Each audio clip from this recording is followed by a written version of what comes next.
your marketing function, right? So your marketing functions are attract, retain, persuade, and sell. And the sell is kind of like you're sharing this function with your sales team or with the product team. And the other dimension are these tracks, which is your content, your experiences, and the channels. And by visualizing your marketing strategy or by visualizing your marketing waiting room this way, you see how different channels and different content and experiences with these channels help you achieve these functions within marketing, right? That's why I visualize this way. And the problem with marketing that I noticed is that, a lot of marketers or founders think about marketing from a very channel-centric perspective. So they think like, which channels should we use to grow our business, right? But it really narrows your vision because it's really one-dimensional kind of perspective. You use channels and you use content within these channels to achieve certain functions. And that's why I created this visualization like this, because it helps you visualize the marketing waiting room in a different way than just channel-centric way. Because many people, when I tell them, hey, do you have a waiting room? They say, yes, I do, because I have a newsletter. But it's not only that. It's not only newsletter. It's not only your social media. It's really a combination of the channel and what exactly you're doing within this channel. And this was the most intuitive way for me to visualize this, right?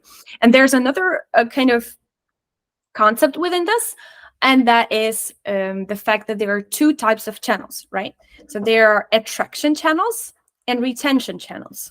So attraction channel is, if we're talking about a purely attractional channel, it could be, for example, SEO, because this channel will only attract people, but it doesn't really retain them, in a sense that it doesn't capture their email address, or it doesn't really allow to, keep in touch. And then you have also retention channels, which cannot attract but can retain. So, for example, community, or for example, a newsletter. But there are also channels that have both functions, so attraction and retention, and that is, for example, social media, right? So on YouTube, you can attract people through because there is algorithm, and this algorithm serves content to people, or through keywords, right? So SEO, and then also these people can subscribe to your channel and get notified, and that's how you retain their attention. So because of this, really, again, this is another reason why I visualize the marketing waiting room this way, because it helps you. It's sort of like an MRI scan of your marketing, right? So it shows you exactly how, what are you doing to attract, retain, persuade, and sell through different channels and with different content. So there are a couple of different ways. Like this template shows like basic ways of organizing your marketing waiting room, but there are many different ways. I've seen many different kind of examples doing it like very creatively, and I'm really curious how you are going to do this in your companies. But essentially, there's track number one, which is using one channel as attraction and retention channel. That could be, for example, like I said, YouTube channel or LinkedIn. And this one channel does all these functions for you, right? So, for example, LinkedIn, you can attract people, you can retain, you can persuade, and you can sell, all within this one channel. And then we have another track, which is, for example, you can have a LinkedIn like as a retention and attraction channel, but it also extends to another purely retention channel. So, for example, a community. That's what I'm doing right now, right? And there's another track, and I messed up the numbers here. Purely attractional channel, connecting, bringing people into the retention channel. So, for example, SEO connected to your product, for example, right? Because your product could actually be also a retention channel, and that is the case in the product-led strategies. And there is also what we see the most commonly, I think, in marketing, that there's a traction channel that connects immediately to the sales page, right? And a lot of especially early stage startups, they do a lot of advertising, hoping that, like, hey, we're going to do this salesy ad and we're going to throw it in front of the right people and they're going to buy right away.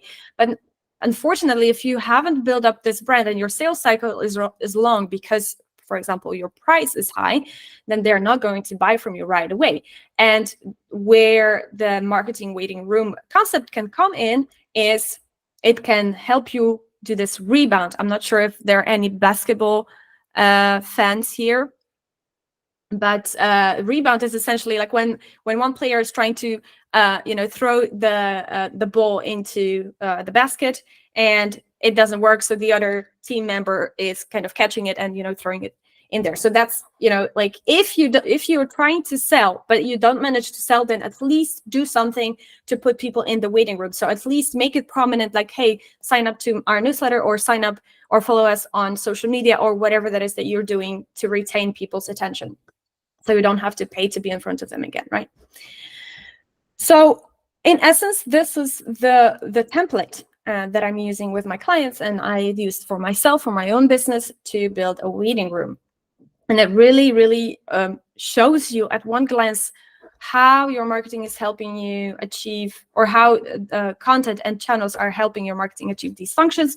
It shows you where are the gaps, where are things that you're maybe doing but you shouldn't be doing, because it really forces you to do things purposefully, right? And the rule of thumb here is that you should try to maximize the impact of one track before you move on to the next track, right? So you don't have too much, like, you don't split yourself too thin, especially if you're just starting out, especially if you don't have that many resources and skills on your team.